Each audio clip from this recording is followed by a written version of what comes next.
Assalamualaikum warahmatullahi wabarakatuh. Selamat pagi, siang, sore, atau malam, Mbak atau Mas. Perkenalkan, saya Nuan Sandina Ardelia. Saya dengan NIM K0024179.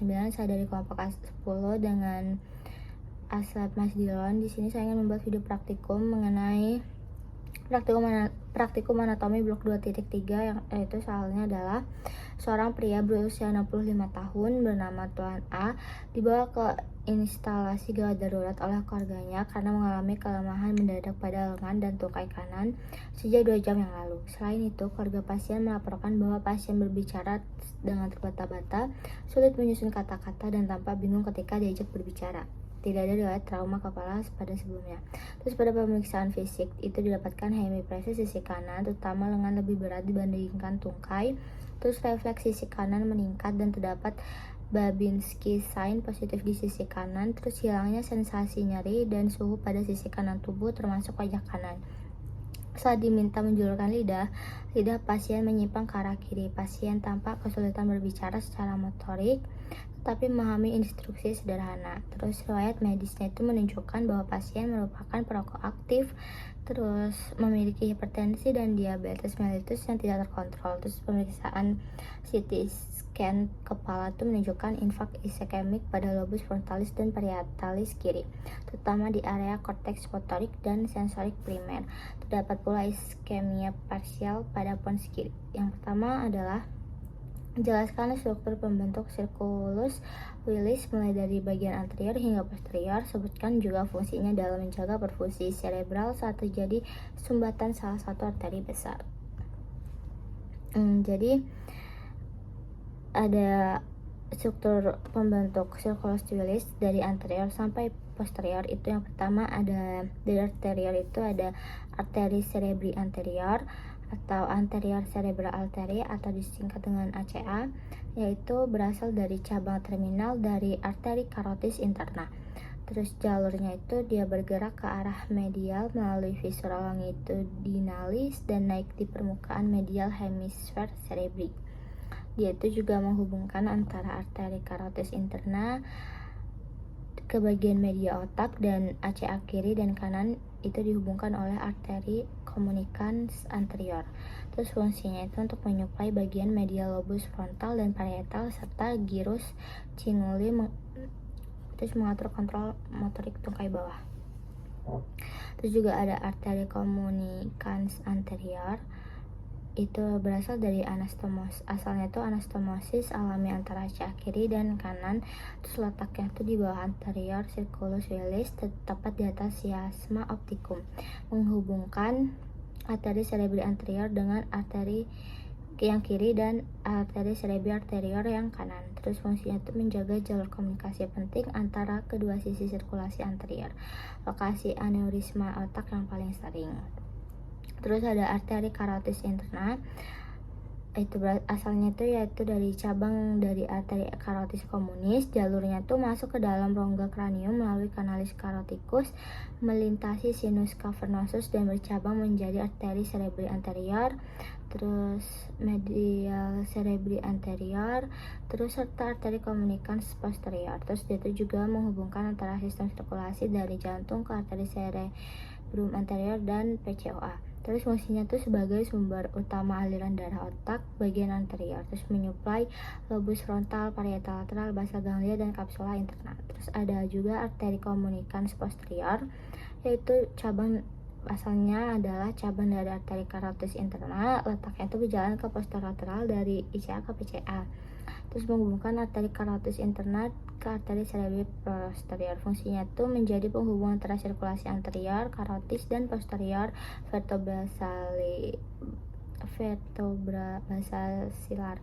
Sangat penting bila ada gangguan pada sistem vertebralis. Terus ada arteri cerebri posterior, yaitu asalnya dari cabang terminal dari arteri basilaris yang berasal dari dua arteri vertebralis. Jalurnya itu dia berjalan ke arah lateral dan posterior menuju lobus occipital dan lobus temporal inferior, menghubungkan arteri basilaris ke bagian posterior otak serta ke ICA melalui PCOA. Terus fungsinya menyuplai korteks visual, lobus temporal inferior, talamus, dan batang otak. Jadi fungsi sirkulus Willis dalam menjaga perfusi otak itu adalah dia memberikan jalur kolateral saat terjadi sumbatan arteri besar seperti ECA atau vertebralis. Terus dia juga menyeimbangkan aliran darah dan tekanan di kedua sisi hemisfer otak, dan dia juga mencegah iskemia lokal atau stroke dengan mengalihkan aliran darah melalui anastomosis. Soal yang kedua adalah sebutkan dan jelaskan perbedaan antara traktus corticospinalis dan traktus spinothalamikus meliputi fungsi utama, titik awal dan akhir, lokasi penyilangan dan letak relatif di medula spinalisnya. Jadi yang pertama adalah fungsi utama. Berdasarkan fungsi utama, yaitu kalau traktus corticospinalis dia itu mengontrol gerakan motorik volunteer, terutama gerakan halus dan presisi otot skelet. Terus traktus spinothalamikus itu dia mengantarkan informasi sensorik berupa nyeri, suhu, dan sentuhan kasar dari tubuh ke otak. Nah, kalau dari titik awal dan akhirnya, yang traktus corticospinalis awalnya tuh dia dari korteks motorik, area di 4 Brodmann, di lobus frontal otak besar. Terus akhirnya tuh di neuron motorik di kornu anterior medula spinalis.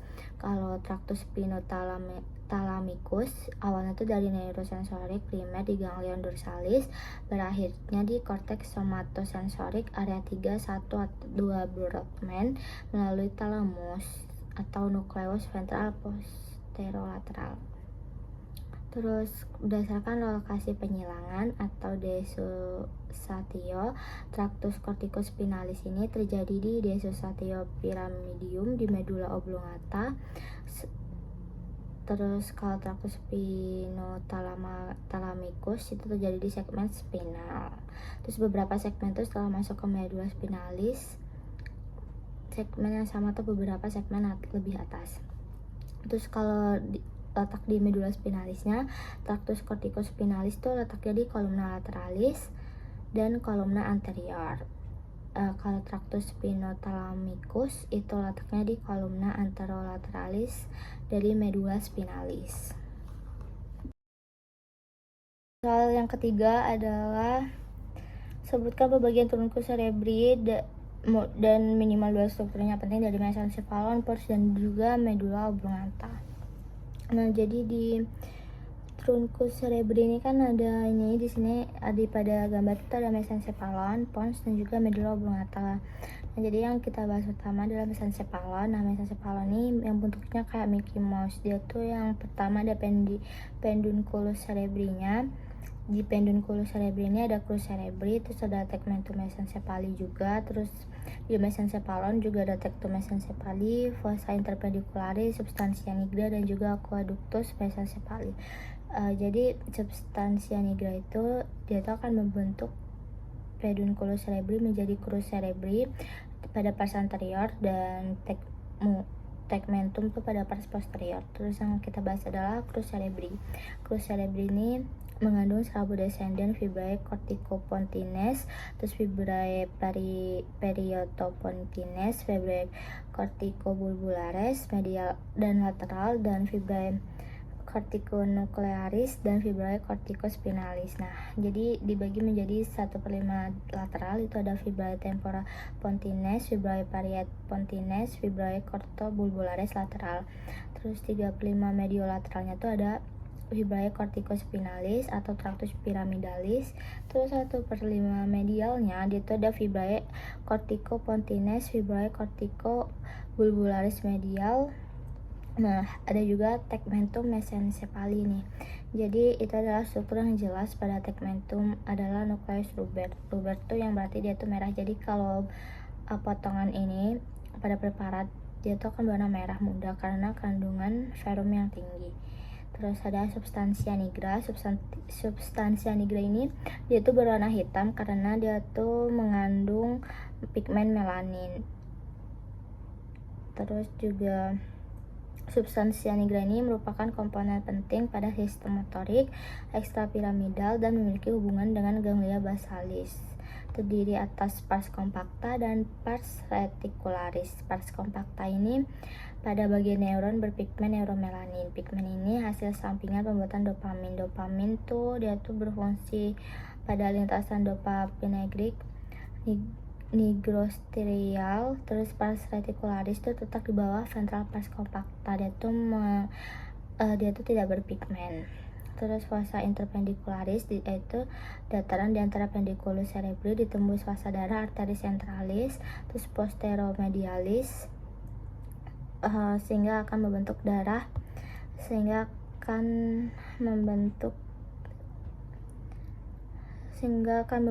daerah yang berlubang-lubang yang disebut substantia perfecta posterioria. Di daerah ini juga akan menjadi tempat keluar dari nervus 3 dan akan membentuk satu alur yang disebut sulcus nervi oculomotori, dan aqueductus mesencephalic ini menghubungkan ventriculus tertius dengan ventriculus quadratus. Yang kedua ini kan ada pons. Nah, di ponsnya ada bagian ventral dan juga dorsal. Nah, di ventral ini itu ada basilaris pontis, yaitu terletak di bagian depan anterior pons. Terus ciri khasnya itu terdapat serabut pontos cerebral yang menyilang secara horizontal, yaitu menghubungkan korteks cerebral ke cerebellum. Ada juga mengandung nukleus pontis yang memproses informasi motorik dari korteks cerebral dan meneruskannya ke cerebellum.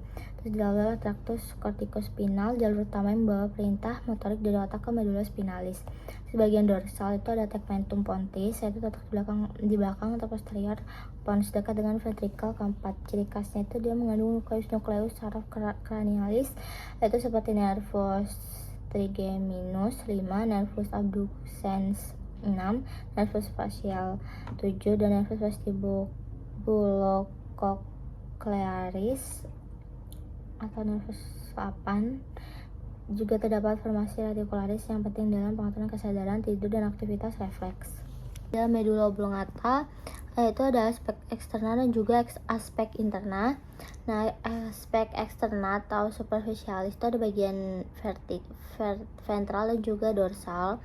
Nah, yang di bagian ventral ini dia itu ada piramis atau penonjolan karena pendesakan dari traktus piramis atau corticospinalis. Terus ada oliva yaitu penonjolan karena pendesakan dari nukleus olivarius yang inferior. Terus ada sulcus ventrolateral atau anterolateral, yaitu dilewati oleh nukleus nervi vagus, dan desultatio pyramidum yaitu memisahkan traktus pyramidum. Terus selanjutnya yang bagian dorsal, ini dia tuh pusat vasomotor kardiorespi, yaitu trigonum nervus vagus dan trigonum nervus hypoglossy. Terus ada fasciculus cuneatus yaitu mengatur somatomotorik ekstremitas atas, dan fasciculus gracilis yaitu mengatur somotorik ekstremitas bawah. Selanjutnya, nah, yang dorsal atau sulcus posterolateral itu dilewati oleh nervus 9, 10, dan juga 11. Selanjutnya ada aspek internanya. Aspek interna itu ada kompleks nuklear olivarius, terus nukleus ambiguus motorik yaitu nukleus somatik motorik nervus 9 dan nervus 10 dan nervus 11. Terus nukleus tractus solitarius sensorik itu ada nervus 12, 9, dan juga 10. Terus nukleus dorsalis nervus vagus dan nukleus nervus hypoglossum. Soal yang keempat adalah jelaskan asal-usul nukleus dan fungsi dari ketiga nervus cranialis, motorik murni, serta akibat lesi pada upper motor neuron dan lower motor neuronnya. Jadi yang pertama ada nervus oculomotorius atau nervus 3. Asal nukleusnya itu dari nukleus motorius utama terletak di mesencephalon pada tingkat colliculus superior. Terus nukleus Edinger-Weisstaffel itu komponen parasimpatis juga di mesencephalon. Fungsinya yaitu menginervasi otot ekstraokular seperti musculus rectus superior, inferior, medialis, dan musculus obliquus inferior. Dia juga mengontrol musculus levator palpebrae superioris atau kayak mengangkat kelopak mata. Terus komponen parasimpatis mengontrol konstriksi pupil dan akomodasi lensa. Akibat pada lesinya, kalau di lesi upper motor neuron, dia tuh biasanya tidak menimbulkan gejala nyata satu sisi karena supply bilateral. Kalau lesi lower motor neuronnya itu ada ptosis, strabismus lateral, mata menjauh ke lateral, terus midriasis, dilatasi pupil, terus gangguan akomodasi dan refleks cahaya. Yang kedua ada nervus trochlearis atau nervus 4. Sel nukleusnya tuh nukleus nervus trochlearis di mesencephalon pada tingkat colliculus inferior, terus akson menyilang secara penuh sebelum keluar dorsal dari batang otak.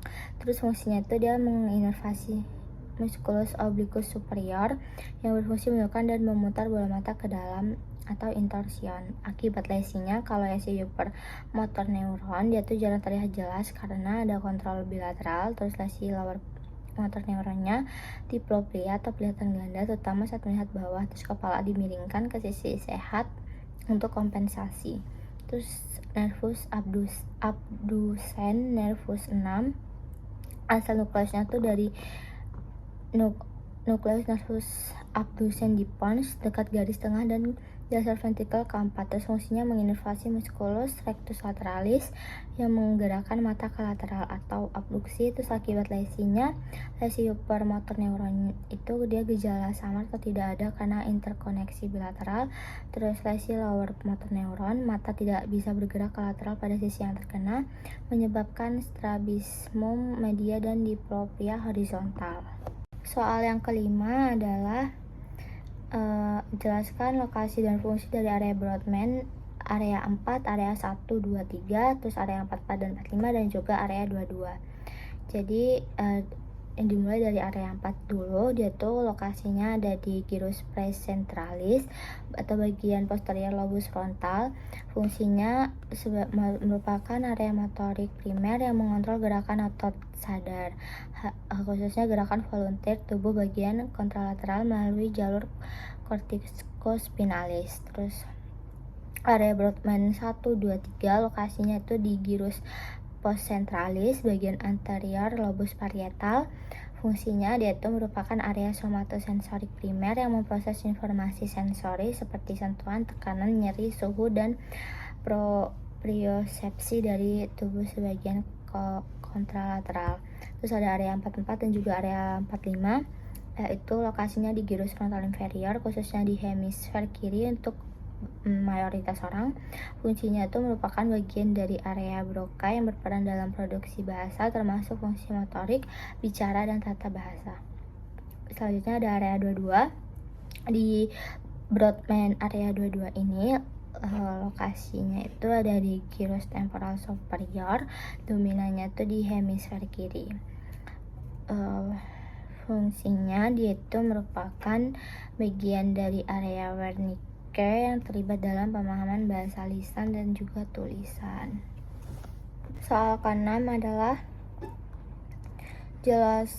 mengapa okulasi pada arteri cerebri medial lebih sering menyebabkan kelumpuhan pada wajah dan lengan dibandingkan tungkai. Jelaskan dengan mengaitkan distribusi vaskular dan homunculus motorik. Itu mengapa, yaitu karena yang pertama ada distribusi arteri cerebri media atau middle cerebral artery adalah salah satu cabang utama dari arteri cerebri interna dan merupakan pembuluh utama yang menyuplai bagian lateral otak. Terus area yang disuplai oleh arteri cerebri media itu meliputi lobus frontal lateral, area motorik dan premotorik, terus lobus parietal lateral, terus lobus temporal lateral, area pendengaran dan bicara termasuk area Broca dan Wernicke. Terus yang lobus parietal lateral itu area sensorik, kalau yang lobus frontal lateral itu area motorik dan premotorik. Terus bagian lateral dan dari gyrus presentral atau motorik dan postcentral dari sensorik. Terus ada yang kedua, karena homunculus motorik, distribusi tubuh di korteks motorik primer itu menggambarkan representasi bagian-bagian tubuh pada korteks motorik primer atau gyrus praecentralis. Wajah dan lengan itu terletak di bagian lateral dari gyrus praecentralis. Terus tungkai dan kaki terletak di bagian medial dekat dengan visceral longitudinal otak. Terus yang menghubungkan keduanya itu adalah, jadi ketika terjadi oklusi atau penyumbatan pada arteri cerebri media, maka tuh aliran darah ke bagian lateral korteks itu akan korteks otak terganggu. Terus ini mencangkup area motorik pada wajah dan juga lengan. Terus sebaliknya area media yang mengontrol tungkai dan kaki, sebaliknya juga area medial yaitu yang mengontrol tungkai dan kaki, terutama disuplai oleh arteri cerebri anterior. Maka tungkai biasanya lebih terjaga dibanding wajah dan lengan saat terjadi stroke di area MCM. Jadi kesimpulannya itu adalah okulasi arteri cerebri media itu menyebabkan kelumpuhan pada wajah dan lengan lebih sering daripada tungkai karena area motorik untuk wajah dan lengan terletak di bagian lateral korteks motorik yang disuplai oleh uh, middle cerebral artery tadi, sedangkan area motorik untuk tungkai berada di bawah medial cortex yang disuplai oleh arteri cerebri anterior. Soal yang terakhir adalah jelaskan mekanisme kompensasi vaskular yang terjadi jika terdapat oklusi pada arteri karotis internal kiri dengan mengaitkan struktur sirkulasi Willis yang terlibat. Nah, jadi jika terjadi okulasi pada arteri karotis internal kiri ini, tubuh itu memiliki mekanisme kompensasi vaskular melalui sirkus Willis yang merupakan sistem anastomose arteri di dasar otak. Jadi mekanisme kompensasi ini tujuannya untuk mempertahankan supaya darah ke otak meskipun terjadi hambatan pada salah satu arteri utama. Jadi mekanisme kompensasi vaskular itu yang pertama dimulai dari oklusi arteri karotis internal kiri, yaitu menyebabkan berkurangnya aliran darah ke arteri cerebri anterior kiri dan arteri cerebri media kiri dan cabang-cabang kecil lainnya yang berasal dari karotis internal.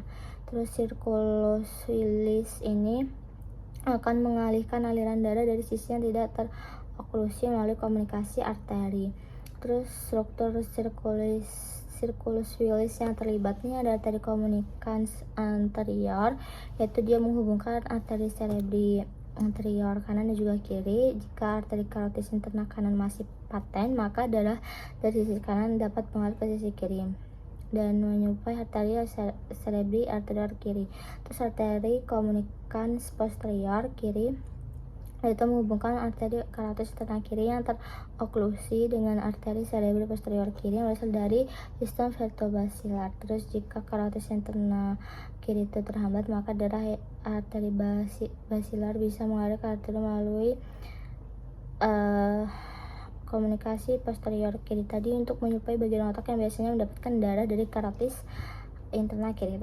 Terus kompensasi dari kanan ke kiri melalui arteri komunikans anterior dan dari posterior ke anterior melalui arteri komunikasi posterior kiri. Terus jadi catatan klinisnya, efektivitas kompensasi ini sangat tergantung pada kelengkapan dan kelancaran sirkulus Willis yang secara anatomi tidak selalu simetris atau sempurna pada semua individu. Jadi jika struktur lengkap, maka gejala iskemik bisa minimal, jika tidak risiko stroke meningkat. Mungkin segitu video dari saya akhiri. Wassalamualaikum warahmatullahi wabarakatuh. Selamat pagi, siang, sore, atau malam Mbak dan Mas. Mohon maaf jika ada kesalahan kata. Saya akhiri. Terima kasih.